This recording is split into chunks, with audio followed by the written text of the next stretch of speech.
Okay, good afternoon po muli sa bawat isa. Ah, Apologies po at hindi kaagad na-send yung outline. But na-send na po yan kanina. You can download it po sa group chat. Nasa group chat po siya, naka-image. Again, our lesson ay patuloy pa rin po nating pinag-aaralan ang sufficiency na scripture, and we are now in paragraph 7 of chapter 1 of the 1689 confession. And sa paragraph 7, sabi dito, all things in scripture are not alike plain in themselves, nor alike clear unto all, yet those things which are necessary to be known, believed, and observed for salvation are so clearly propounded and opened in some place of scripture or other, that not only the learned but the unlearned in a due use of ordinary means may attain to a sufficient understanding of them. And ang pinakabuod no ng pag-aaral natin ngayong hapon is that though all parts of scripture are not equally clear, God has made the essential truths of salvation understandable to all his people through ordinary means, no, by the Spirit's help and the ministry of faithful teachers or pastors. No? So, unang makikita natin dito is the foundational affirmation of the clarity of Scripture. No? So, ang paragraph 7, no, it pertains to the clarity of the Scripture, or the way na i-describe siya ni Renihan, the perspective of Scripture. And dito, uh, ano? Number one, we can see the foundational affirmation of its clarity is that the Bible is clear. No, dahil sabi niya dito, yet those things which are necessary to be known, believe, and observe for salvation are so clearly propounded. No, so very clear sa paragraph 7 na the Bible is clear because what we need to know regarding salvation ay klaro na na-explain sa Biblia, no. It is clear to all of us, no, mapabata man yan or adult, no. Sabi nga sa confession, whether you are learned or unlearned, no, you can understand the message of salvation. And it is dito makita natin sa clarity that the Bible is clear. Ay una na makita natin dito is that the Bible is clear because it is sufficient. No, as we began in paragraph 5, no, na-emphasize ang sufficiency ng scripture, dito sa paragraph 7, it reminds us na part of that sufficiency ay yung clarity ng scripture. No, and si Waldron sabi niya, it is ridiculous to say that the scriptures are adequate to equip the man of God for every good work if they are not clear enough for him to understand. No, very ridiculous na sabihin natin na ang Biblia ay kaya niyang equip ang isang man of God for the ministry, no, or sa in general in our Christian life, kung hindi niya naman maintindihan yung mensahe nito. No, so we can see that in 2 Timothy chapter 3 verse 16 to 17. No, yung word diyan na equip, if scripture is meant to equip us for every good work, ang argument dito, then it must be understandable. No, so yung logic dito mga kapatid, a book that we cannot understand, no, cannot guide us. No, so yan yung argument na even ni Waldron, no, sa exposition niya dito. So the Bible is clear because it is sufficient. And again, the logic, if a book that we cannot understand, no, it cannot guide us. So yun yung argument dyan. Pangalawa, letter B, the Bible is clear, no, because it produces conviction. No, 2 Timothy 3:14. No, ito ay paalala ni Paul kay Timothy. Sabi niya, but as for you, continue in what you have learned and have firmly believed. No, yung word dyan na firmly believe, knowing from whom you learned it. No, si Paul, he tells Timothy to continue, no, in what he has learned and what he had firmly believed, no, yung conviction niya. Yan yung argument dito is that we cannot firmly believe something or be convinced of something if it is not clear. No, so it cannot produce conviction to us, no, yung mensahe or yung message ng Bible kung hindi naman ito klaro sa atin. No, the fact that scripture gave Timothy firm confidence means it is understandable.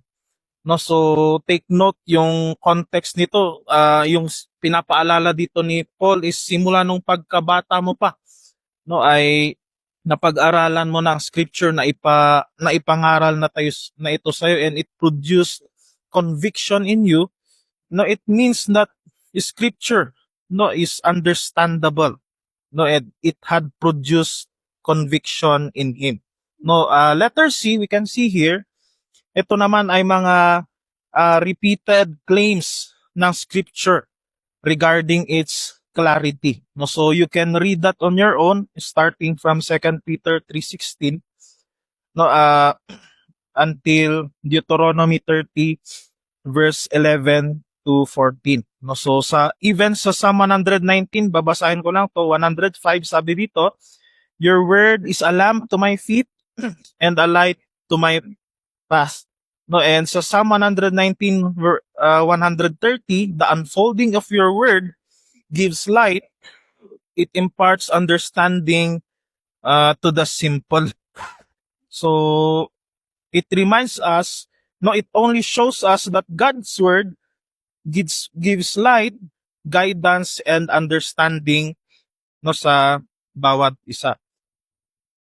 So the Bible is especially clear to those things as mentioned in paragraph 7 which are necessary to be known, again, believe and observe for salvation. No, so this does not mean na nung sinabi ito sa phrase sa paragraph 7, hindi nito ibig sabihin na few basic truths lang, no, yung naiintindihan natin, but it also includes the main duties of the Christian life, no, the path that leads to life, as we can see in Matthew 7 verse 13 to 14.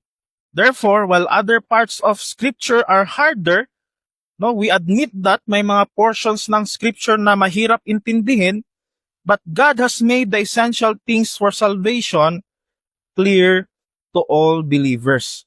No, so yan yung makita natin sa number 2. Hindi lang the Bible is clear, but it also reminds us that the Bible is not equally clear in all its parts. No, the phrase that says all things in scripture are not alike, plain in themselves. No, so not every part, mga kapatid, ng Biblia is easy to understand. An example of that is in 2 Peter chapter 3 verse 15 to 16.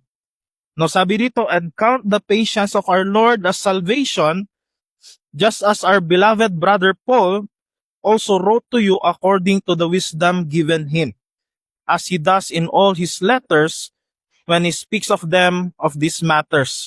There are some things in them that are hard to understand, which the ignorant and unstable twist to their own destruction as they do the other scriptures. Kung babasahin natin ang 2 Peter chapter 3, ang pinaka-context nito ay yung teachings regarding the end times.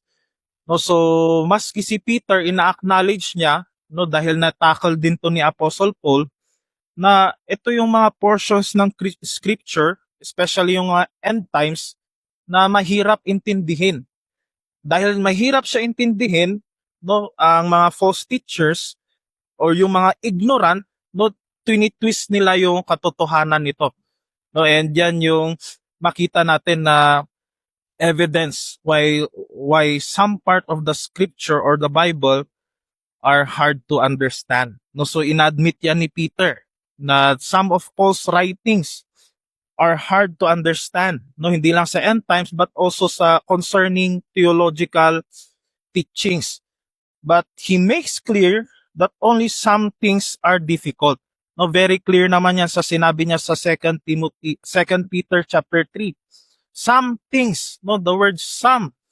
No, so ina-admit ni Peter no na may mga portions lamang na mahirap intindihin.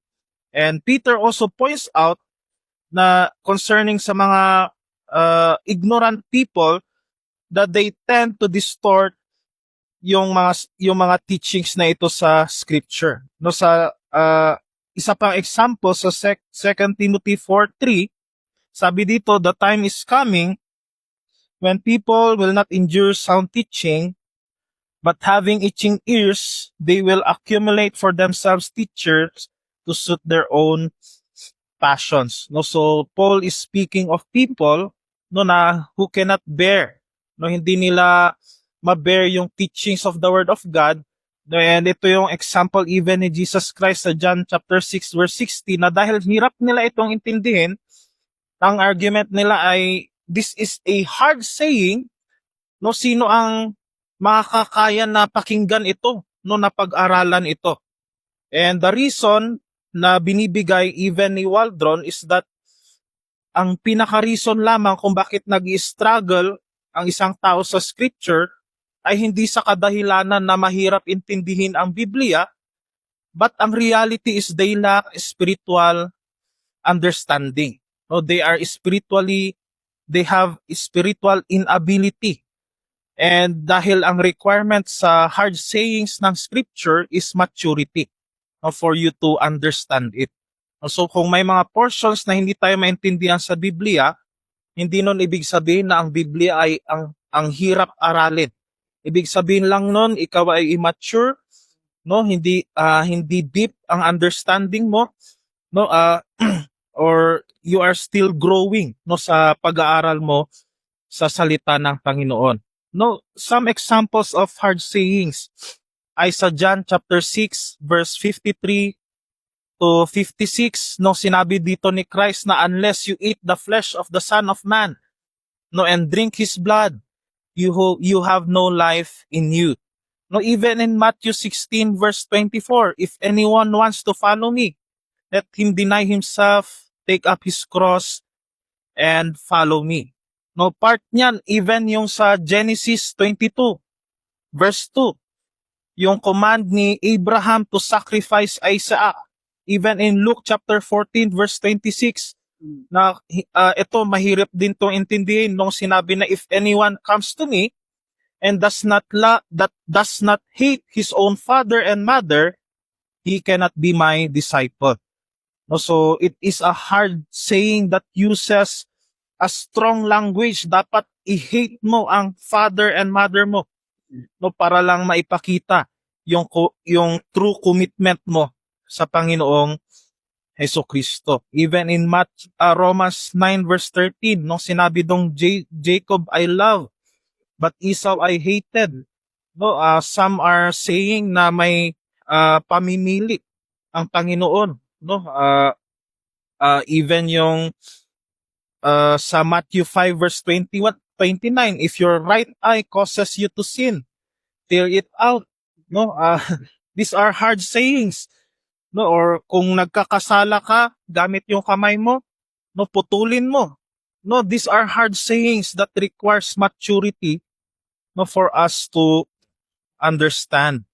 No, even yung mga commandments sa Bible to destroy nations, to destroy even sa 1 Samuel 15:3, to destroy Amalek.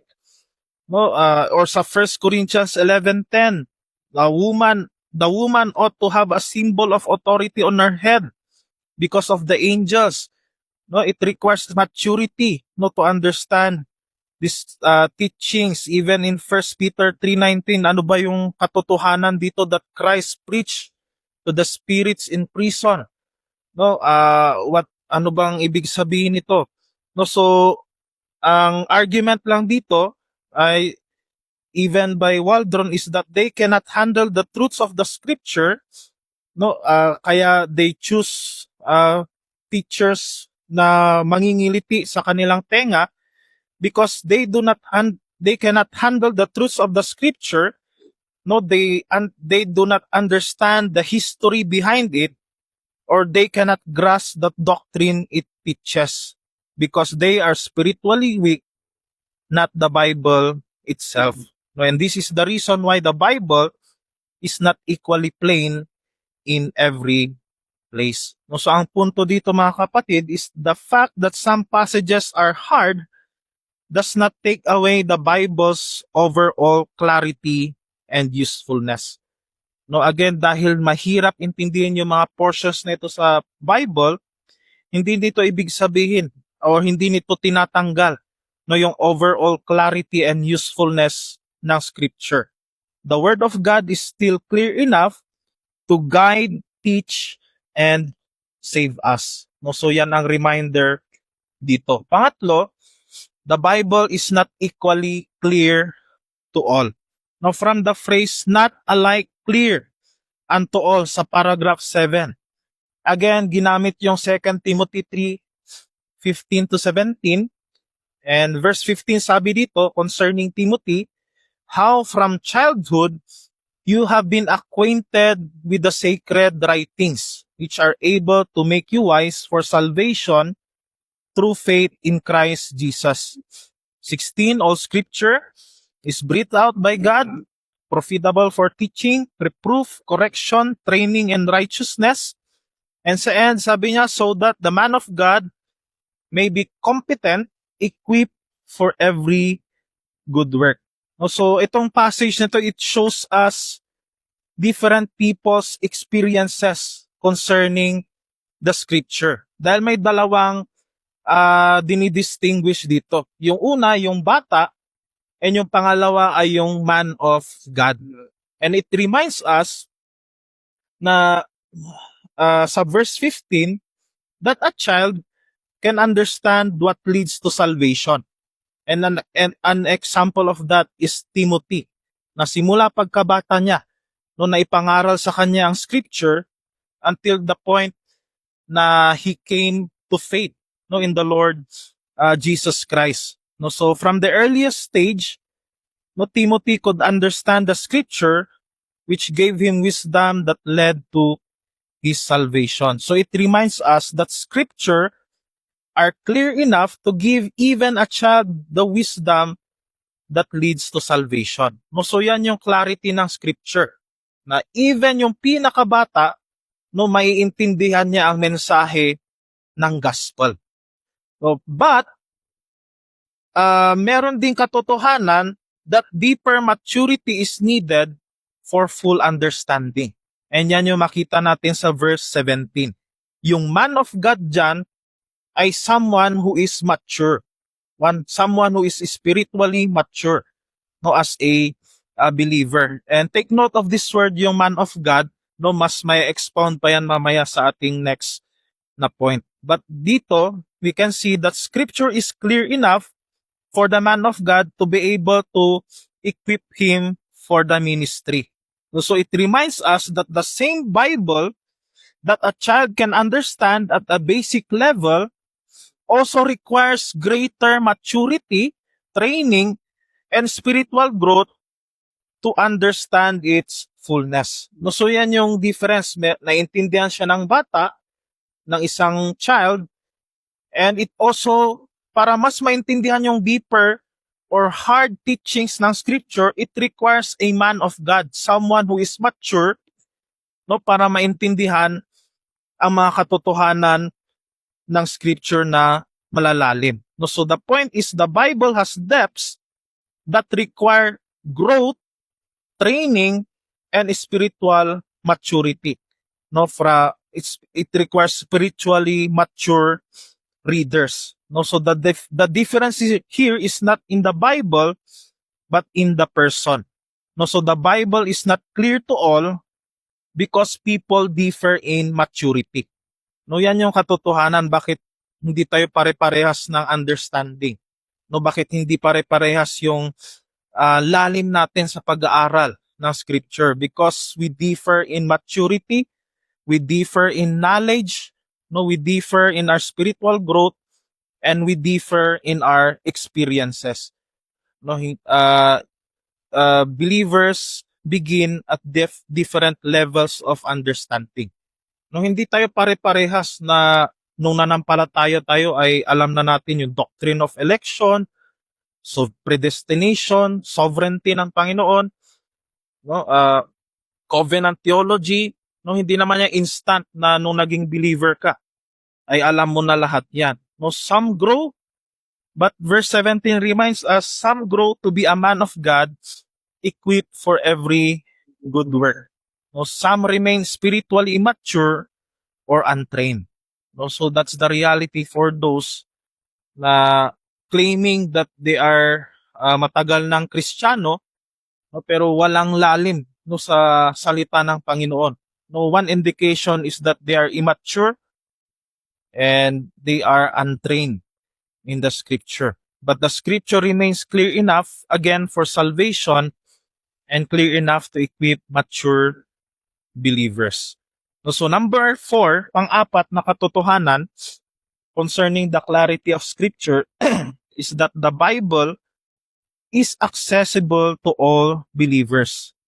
Yung phrase na that sa paragraph 7, that not only the learned but the unlearned in a use of ordinary means may attain to a sufficient understanding of them. So the message of the Bible, no, is very clear na it is accessible to all Christians. No, and sa history, as stated by James Renihan, no, during the Reformation, in-emphasize ito ni Martin Luther na every Christian, hindi lang mga pare, has the right to read and understand the Bible. No, yan naman ang roots, no, kung bakit nagkaroon ng Reformation. No, hindi accessible ang Bible sa lahat ng tao, sa common people. No, yung nagbabasa lamang ng Biblia ay yung pari. No, to the point sa history na the way pa na mag-preach siya is in Latin. No, na nakanganga na lang lahat ng tao. No, hindi nila naintindihan ano ba itong preaching na ito. No, na siguro very passionate pa yung preacher. No, na hindi naman naintindihan ng common people. No, hindi nila alam yung Biblia. No, and ito yung in-emphasize ni Martin Luther. No, walang special power ang priest na siya lang yung makakabasa ng Biblia. No, even yung pinakamababang tao sa society, he has the right to read the Bible. And he can understand yung mensahe ng salita ng Panginoon.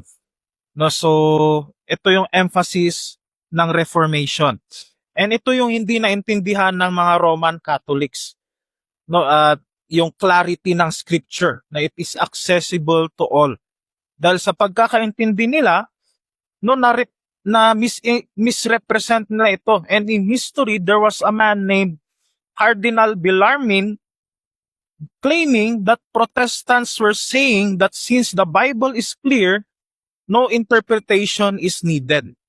So yung argument niya, klaro naman pala ang Biblia, hindi na kailangan na may mag-interpret, no, hindi na kailangan na may magturo. No, so he has done this by asking sarcastically, na sabi ni Cardinal Bellarmine, are the scriptures of themselves very plain and obvious so that no interpretation is needed. No, hindi na kailangan pa na may mangaral. No, dahil klaro naman pala ang scripture. No, so he assumed that the Protestants believe that every verse is equally clear, pero hindi naman ito yung tinuturo ng mga reformers. And this was explained by Francis Torrentin, no, sa kanyang book Institutes of Eclectic Theology. No, so you can read the quotation on your own. I think nandyan siya sa outline. But it reminds us of 5 truths. Una, the clarity of scripture is not about whether some people find the Bible hard to understand. Dahil yung pinaka-issue kung bakit hindi siya naiintindihan ng karamihan o ng lahat is because the unbelievers are struggling with the Bible. Of course, hindi naman maintindihan ng hindi Kristiyano no, ang salita ng Panginoon. No, kahit basahin niya, kahit matalino siya, no, dahil hindi siya regenerate, no, hindi niya maintindihan yung Biblia. Pangalawa, the clarity of scripture is not denying that the Bible contains deep and difficult mysteries. No, so again, there are parts of the Bible that are complicated, na in a sense it is mysterious, that even Christians won't fully understand everything. Pangatlo, the clarity of scripture according to Francis Torrentin is not saying that every Bible is equally clear or easy. And dahil ang reminder dito, some verses are tough, some ideas are deep, and we can't understand everything perfectly. Not every passage is equally easy. Pang-apat, the clarity of scripture does not deny that we still need means of interpretation. Hindi ibig sabihin na nung itinuro ng mga reformers that the Bible is accessible to all, it is clear that the unlearned can understand it, ay hindi nito isinasantabi yung pangangailangan ng magtuturo, yung pangangailangan ng gabay ng banal na spirito at yung gabay ng panalangin, no, para maintindihan yung salita ng Panginoon. No, so we still need the Holy Spirit's help, careful study, preaching, pastors, we need teachers, we need even in our study, we need resources, commentaries for us to understand it, and especially we need prayer, no, para maintindihan natin ang salita ng Panginoon. So the doctrine of clarity never said that we don't need these aids. And panglima, the real question is whether believers need the church infallible interpretation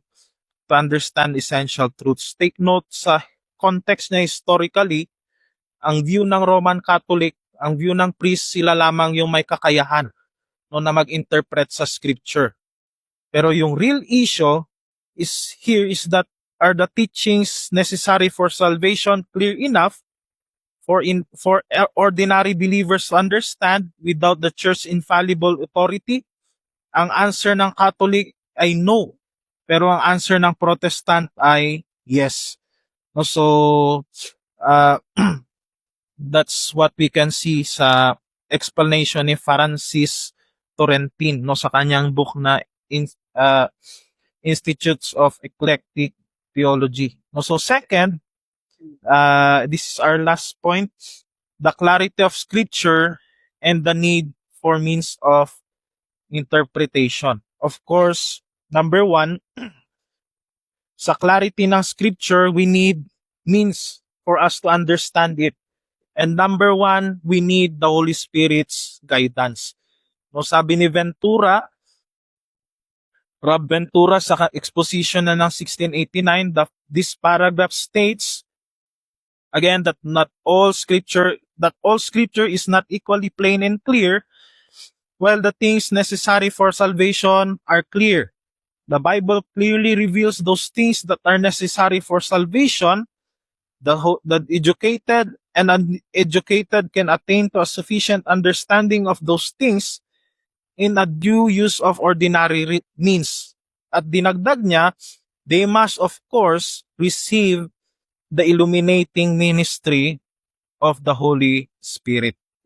So for us to understand the scripture, we need the Holy Spirit, no, to open our hearts and minds. No, that's what we can see in 2 Corinthians chapter 4, verse 6. For it is God who commanded light to shine out of darkness, who has shown in our hearts to give the light of the knowledge of the glory of God in the face of Jesus Christ. No, so it is implied, no, that we need, no, the Holy Spirit, no, para maintindihan natin ang scripture. No, so ito yung difference natin from unbelievers. No, na kahit tutukan nila ng husto ang salita ng Panginoon, minsan yung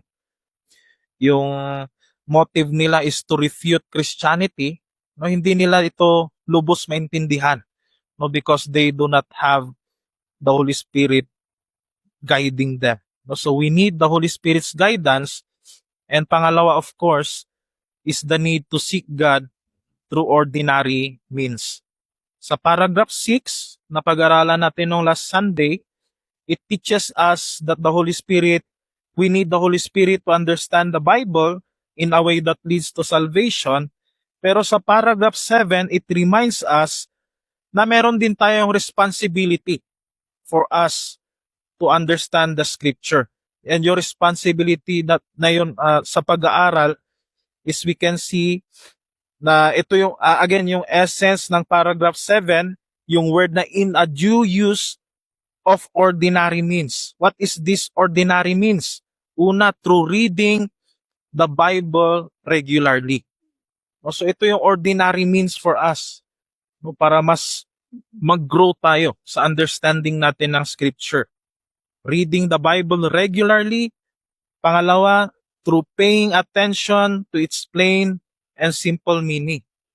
To the point na lalayo na tayo na kung ano-ano na lang yung interpretation natin sa Scripture. Pangatlo, through praying and asking the Holy Spirit to help us understand. And pang-apat, through thinking carefully about what we read. So, part na yan, yung other parts of this is listening to preaching, yan yung mga part ng ordinary means. So, a note here reminds us doing these things faithfully helps us understand the Bible clearer. So, may responsibility tayo na para mas mag-grow tayo sa pag-intindi natin ng salita ng Panginoon, tayo mismo ay dapat nag-aaral. Hindi ang reminder dito, hindi lang tayo umaasa.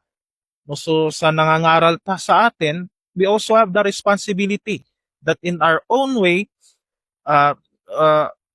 we also grow by studying the Scripture on our own. Of course, through the guidance of the Holy Spirit. But itong pangatlo, we need the Holy Spirit's guidance. We study it itself, yung Scripture. But pangatlo, and ito yung in-emphasize ni Sam Waldron, we need the man of God. So yan yung reminder niya sa kanyang exposition. Going back to Waldron's argument sa 2 Timothy 3:15-17, hindi equally clear ang message ng Scripture sa lahat. It requires maturity. And dito niya in-emphasize yung pangailangan sa man of God. And evidences show na sino ba itong man of God na ito. Hindi lang siya basta-basta isang mananampalataya, but he is one with an official position of ministry in the church. In short, the pastor. So he is the man entrusted and appointed by God himself in the leadership of the church. So the point here is that he is someone who has a special connection with God or represents God in a unique way.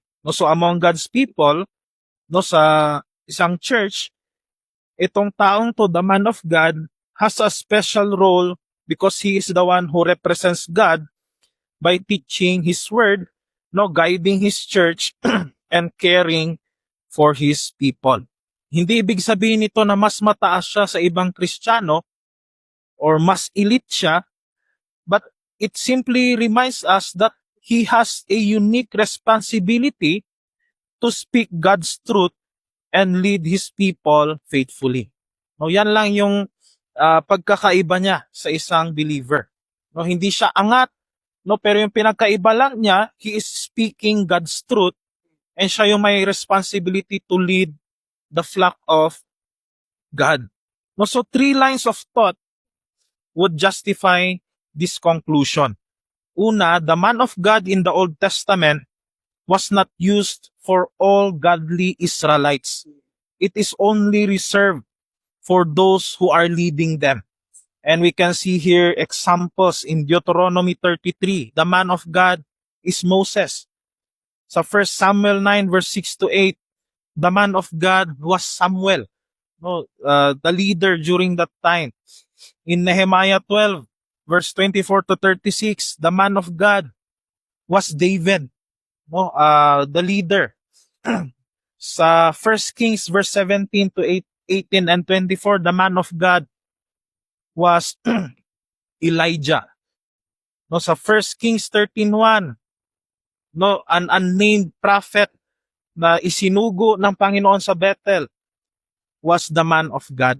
So again, it reminds us, no, na hindi lang ito designated, hindi ito designated for all believers, but it is especially designated to the one chosen by God to take leadership in the church. No, so letter B, another argument is the man of God usage sa 1 Timothy 6:11 refers to the official ministerial capacity of Timothy. No, so it reminds us of the pastoral office. No, yan yung man of God dito. And yung pangatlong argument, the man of God in the context of 2 Timothy 3:17 and especially to the preceding verses again to the pastoral office. No, so yung kanina sa ministerial capacity ni Timothy, etong pangatlong argument is to the pastoral office. No, so it all points to the different facets of ministry of Timothy and every true pastor of the church. No, so sa succeeding verses sa 2 Timothy 4 verse 1 to 5, patuloy dito yung emphasis sa ministry ng isang pastor. So the point here is the man of God is not equated to every believer. Yan yung makita natin sa 2 Timothy 3:17. So yung point dito ni Waldron is that the Bible is not equally clear to all. That when he said that the Bible is not equally clear to all, he points to the necessity of a pastor to give enlightenment sa scripture. No, so yan yung pinakapunto dito ni Sam Waldron. Bakit ba natin kailangan ng pastor? Because even though the Bible is clear and complete, that doesn't mean that we no longer need pastors or the teaching ministry na mangaral sa atin. No, yung maling pag-iisip is that I have my Bible, I don't need a pastor or I don't need a church. No, naiintindihan ko naman ang scripture, hindi ko na kailangan yung pastor. No, self-study na lang ako. No, kaya ko to. No, hindi ganon ang itinuturo ng scripture. The Bible itself teaches us that pastors are given by God to help His people understand and apply the scriptures. Now we can see that in Ephesians 4, verse 11 to 13, hindi lang yon, Christians need guidance to understand the word rightly. No, ito pumapasok yung sabi ko na we don't rely on our own. We need someone more mature than us, no, to guide us and to teach us. Pangatlo, Christians grow best when they receive sound teaching, as we can see in Acts 17:11.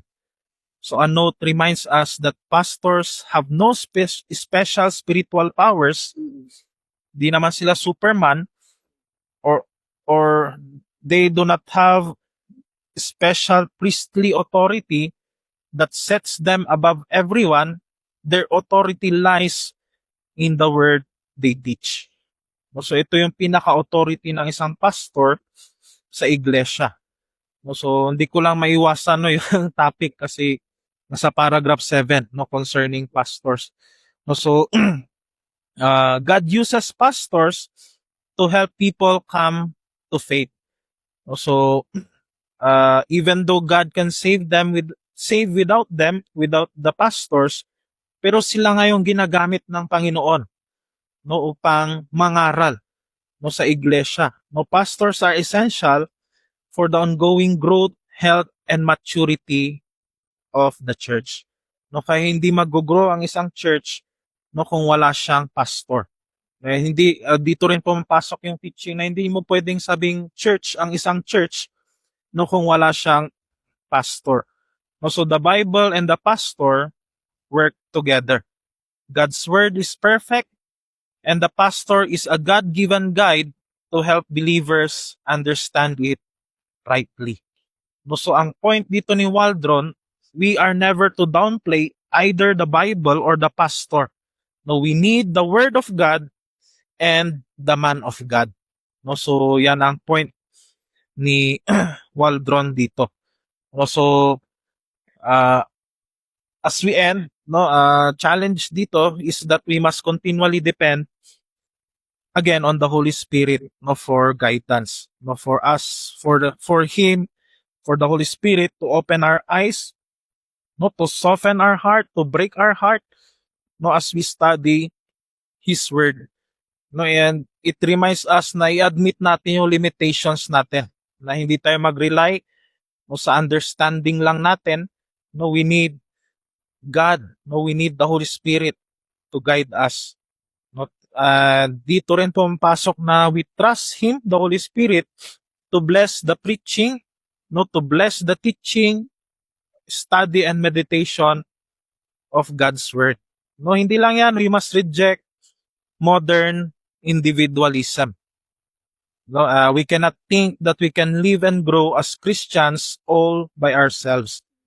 No, hindi tayo mag-grow as a Christian kung nag-iisa tayo. We are built to be in a community, and that community is the church, where we grow. No, we need the church, we need the man of God, the pastor, we need teachers.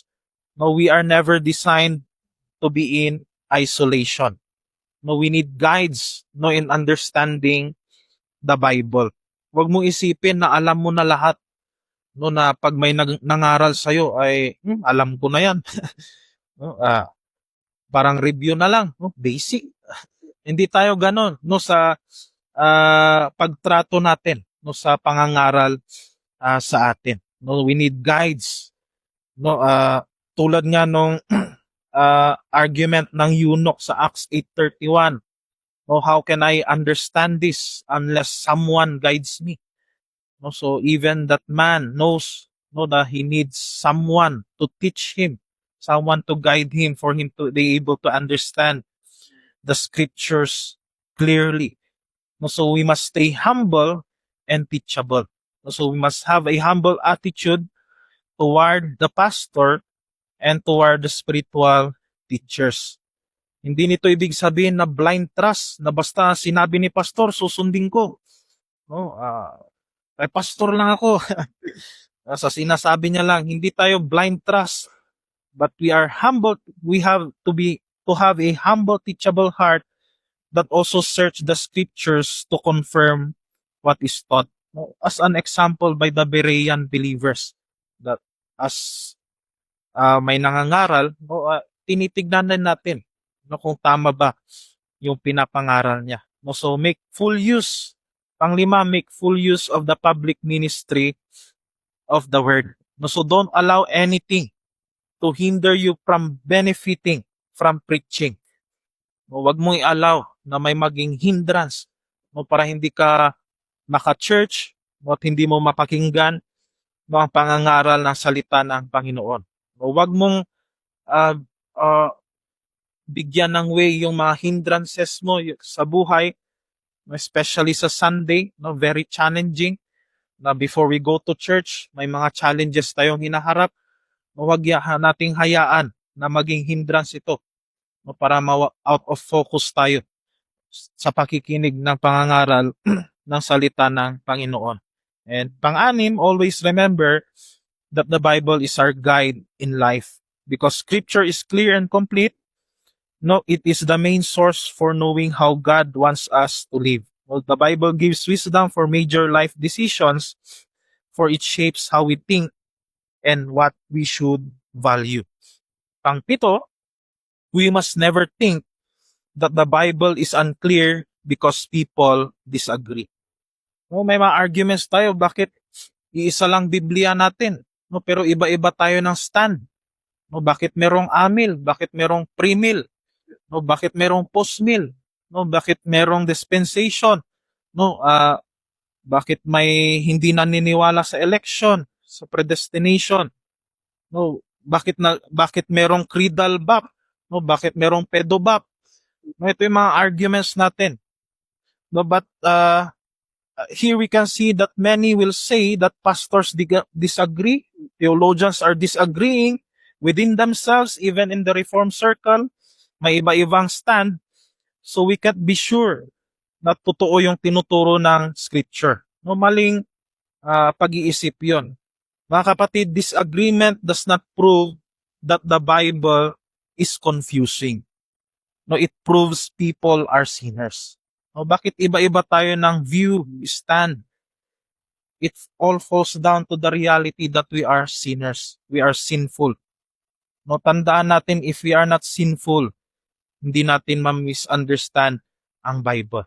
No, pero dahil makasalanan tayo, iba-iba tayo ng stand.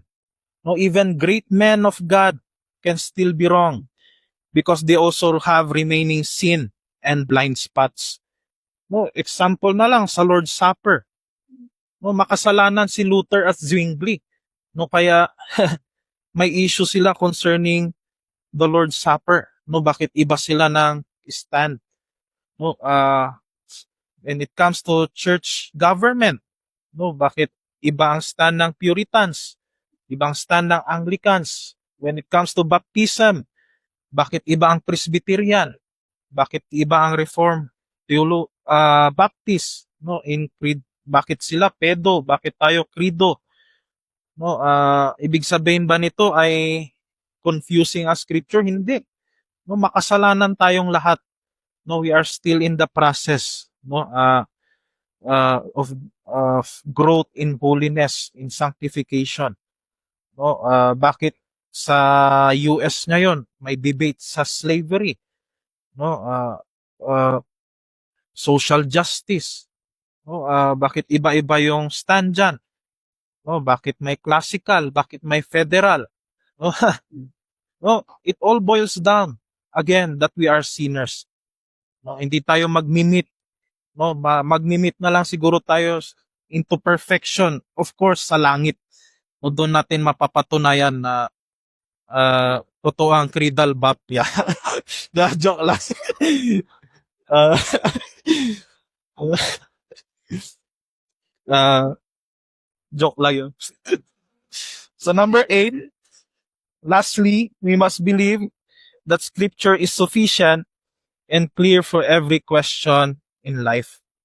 Ang reminder dito, approaching the scripture with doubt grieves the Holy Spirit that breathed it out. No, so tandaan natin yan. When we have doubts concerning the scripture, we are grieving the Holy Spirit. For the Holy Spirit was the one who breathed it out. He is the author of the scriptures. He is the one who guided Paul, Peter, Moses sa pagsusulat ng scripture. So ang conclusion natin, well, not every passage of scripture, again, is equally plain. God has made the necessary truths necessary for salvation sufficiently clear for all His people. Yet, this clarity does not eliminate our need for the Holy Spirit, who alone opens blind eyes, nor does it render diligent study unnecessary. For God calls us to labor in the Word. He also uses faithful teachers, pastors as instruments to help the church grasp and apply His truth. Thus, the clarity of Scripture leads us not to pride, but to humility, dependence on the Spirit, and careful use of the ordinary means, and gratitude for those whom God appoints to teach His Word. No, so again, this is our lesson in paragraph 7. Ang sources natin yung Trinity pa rin, si Renihan, Ventura at si Waldron. So, if you want to further study, no, you can read these books. So, that's our lesson for this afternoon.